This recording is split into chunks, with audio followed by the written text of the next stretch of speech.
Menghadapi ancaman peningkatan kasus demam berdarah denggi DBD di awal tahun 2025, Dinas Kesehatan Kabupaten Buleleng terus mengintensifkan langkah pencegahan, terutama melalui penguatan program juru pemantau jentik Jumantik. Langkah ini diharapkan dapat menekan perkembangan nyamuk Aedes aegypti, penyebab utama penyakit DBD yang kembali menunjukkan peningkatan kasus.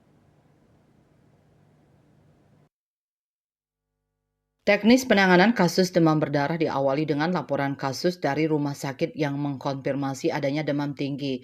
Kasus ini kemudian diteruskan ke puskesmas untuk penyelidikan epidemiologi guna memastikan keberadaan jentik nyamuk dan potensi penyebaran penyakit. Nyoman Budiastawan, PLT Kepala Dinas Kesehatan Kabupaten Buleleng mengungkapkan bahwa berdasarkan data epidemiologis, puncak kasus DBD tahun 2024 terjadi pada April dengan 348 kasus. Namun sejak November 2024 jumlah kasus kembali meningkat dengan 111 kasus pada November. 171 kasus pada Desember dan mencapai 120 kasus pada Januari 2025. Untuk menanggulangi penyebaran DBD, Dinas Kesehatan mendorong partisipasi aktif masyarakat melalui program Satu Rumah Satu Jumantik.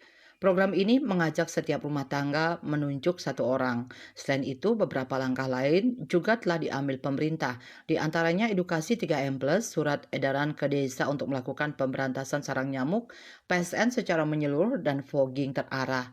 Dinkes Buleleng juga menggandeng puskesmas sebagai ujung tombak edukasi dan sosialisasi kesehatan termasuk mengoptimalkan peran posyandu di tingkat desa. Yasri Yuli, Bali TV.